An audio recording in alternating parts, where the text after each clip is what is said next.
Hi, good morning. My name is Ashley Hansen, and this is my presentation of immoral acts. So in this presentation, we're going to compare and contrast the Stanford Prison Experiment, a documentary that we watched this week, and the immoral acts. And so in 1971, psychologist Philip Zimbardo took out an ad in the local newspaper asking for male college students to participate in a 1 to 2 week psychological experiment in prison life that would pay $15 a day.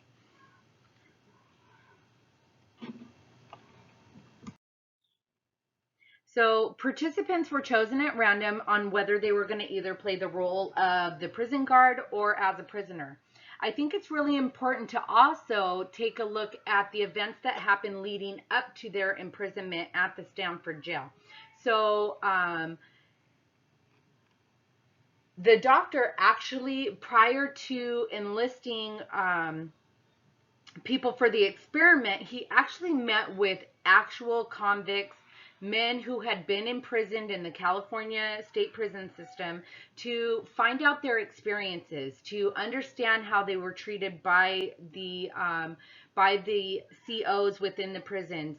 And so from that, he also enlisted an officer in the community who participated, and the participants who were chosen to play the role of the prisoners were actually arrested in the community and booked into the jail, and from the holding cell to their transport at the Stanford prison, which was in the basement at the Stanford University Psychology Department,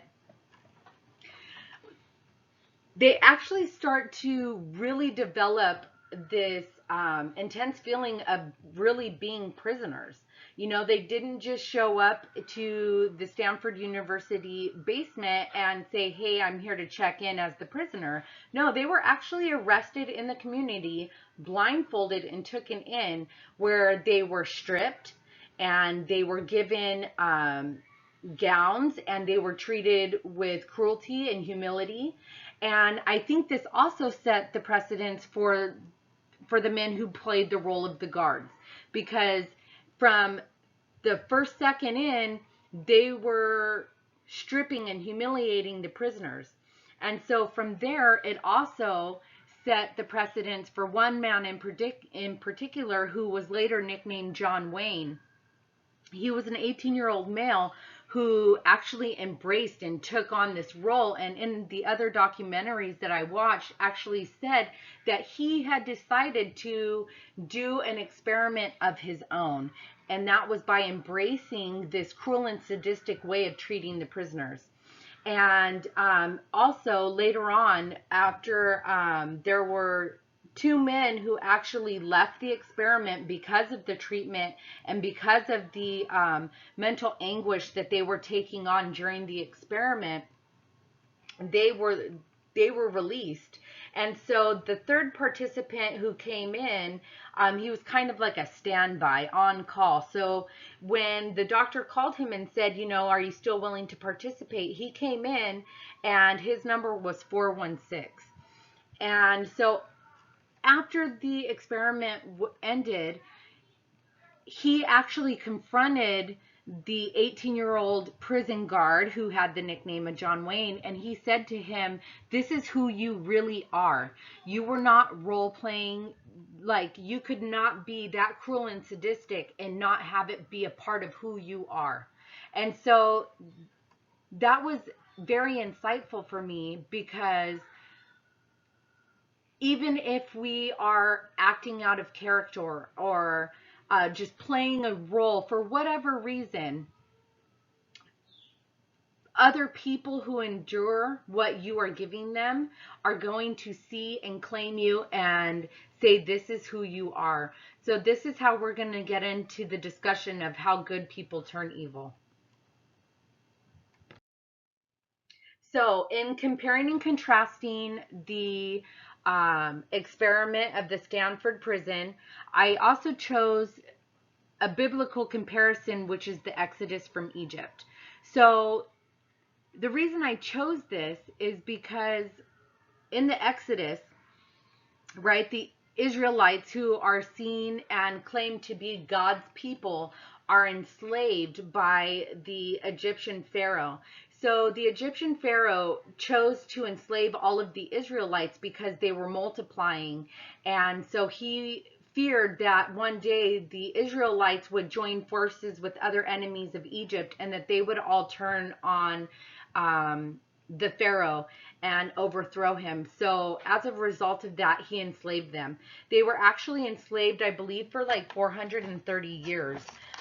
Before Moses was called by God, him and his brother Aaron, to go to Pharaoh and demand that the Pharaoh release the Israelites so that they could go to the promised land. So in that, many things happened, right? So the Pharaoh refused on multiple occasions to release the Israelites. And so through God, Moses would bring upon, it was actually God who would bring upon 10 plagues, which I'm sure you're familiar with, against Egypt and the people of Egypt and the Pharaoh, until finally the Pharaoh releases the Israelites after 10 plagues are placed upon Egypt. And so Moses leaves with every man, woman, and child Israelite, and they actually, after they are released, the Pharaoh once again changes his mind. And so that's where we come to the parting of the Red Sea. And, you know, with Moses' staff, the Red Sea parts and the Israelites cross it. And once they're across, the ocean closes on the Egyptians. And so here we're going to look at the similarities in the conditions that bring about negative human behavior. So even after the Israelites are removed from their slavery and witness countless acts of miracles on their behalf, the Israelites, you know, when they finally settle right at the foot of Mount Sinai, Moses goes up Mount Sinai to, you know, get the commandments. And there's multiple times in the Bible where God, you know, gives the Israelites his commandments. And so they all agreed, like, yes, we're going to follow the Lord our God, and they all agree to these things. And so when Moses ascends up Mount Sinai and he's gone for so long, the Israelites again turn and say, Moses has been gone this long, we need a God who we can worship. And Moses' brother Aaron actually tells the people, give me your gold, give me your jewelry, and melts it and creates and builds this golden calf. So we can see that even though they were brought from exile, even though they witnessed all of these miracles and God proclaims them to be his chosen people, they continuously turn and say to Moses, why are we starving out here? Why are we drinking? You know, where is this God? So in essence, they continuously turn, right? And so how can we compare the exodus from Egypt to the Stanford prison experiment? In both examples, we can see how when under extreme stress and deprivation, good people turn bad. So the exodus from Egypt so now we're going to compare the exodus from Egypt to the Stanford prison experiment.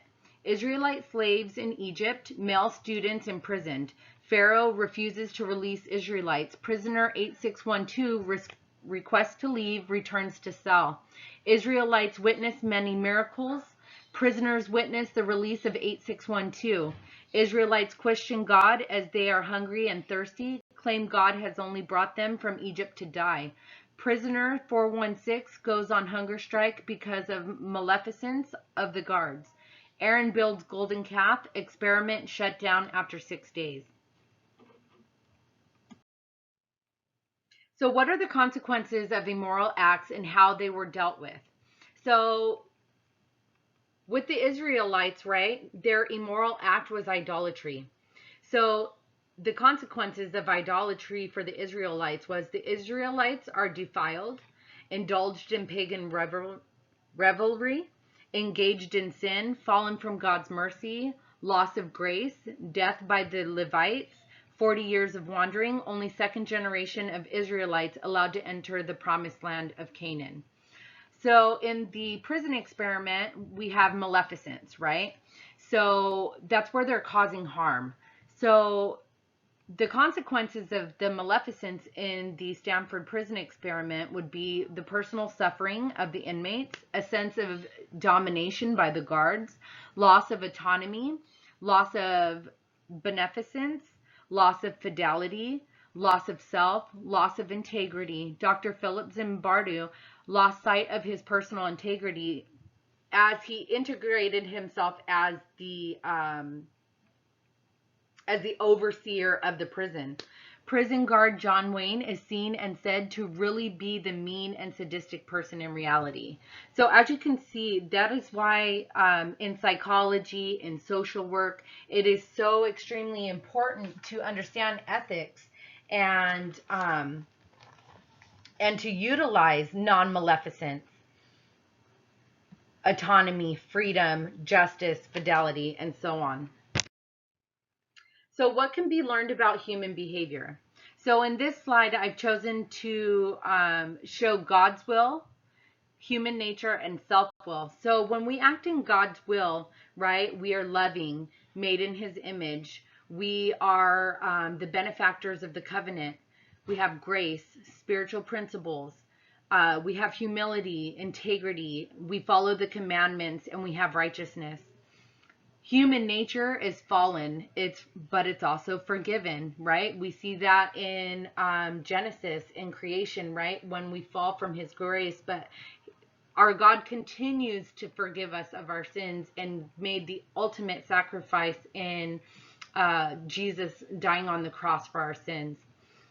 We are naturally inquisitive. We have similar characteristics, feelings, behaviors shared by all humans, instincts, and a disposition. Now, when we're running in self-will, which we can see in both the Exodus and in the Stanford prison experiment, we see that there is evil, selfishness, self-seeking, we're disobedient, unsatisfied, sinful, removed from God, resentful, and blind. So how can faith guide our morality? First, our faith guides our morality as the gospel is God's written instructions of how we are to live our lives and how we treat others. We are to love our neighbors as we love ourselves, to forgive those who have trespassed against us. We are given the freedom to choose, to implement spiritual principles into our daily lives. When we live by spiritual principles, we allow God to remove our character defects and replace them with the characteristics of having been made in the image of God. So I love this picture, right? And it says, faith is seeing light with your heart when all I see is darkness. So even though we're in a place, right, the earth, where we are constantly conflicted with sin, we see it, we hear it, we feel it, we live it, right? When we focus on God and we proclaim Jesus Christ as then we are able to see the light in a dark place. And when we can hold on to that light and we hold on to Jesus Christ, then we are able to continue to live in a world that is filled with sin, but we are able to choose the light of God. So would the outcome been different in the experiment had the principal investigator operated on faith-based principles? You know, for me, I had to say that I think it still would have been the same, because had Dr. Zimbardo acted in faith-based principles, the outcome may have not been different, as he still could have not predicted or controlled the way the participants, both guards and prisoners, chose to act throughout the experiment, right? So The doctor couldn't have gone into that experiment telling them how to act, or else that would have defeated the purpose. So just as Moses acted in faith-based principles throughout the Exodus, the Israelites still turned from God. As a single individual, we control our actions and behaviors. However, had he acted on faith-based principles, he would have been more insightful to the harm and unethical treatment during the experiment. So I apologize. I feel like I really had to rush through this, and 7 to 10 minutes was just not enough. But in essence, we can see that it is up to us to choose the way that we're going to act and treat other people, especially in the field of psychology and sociology.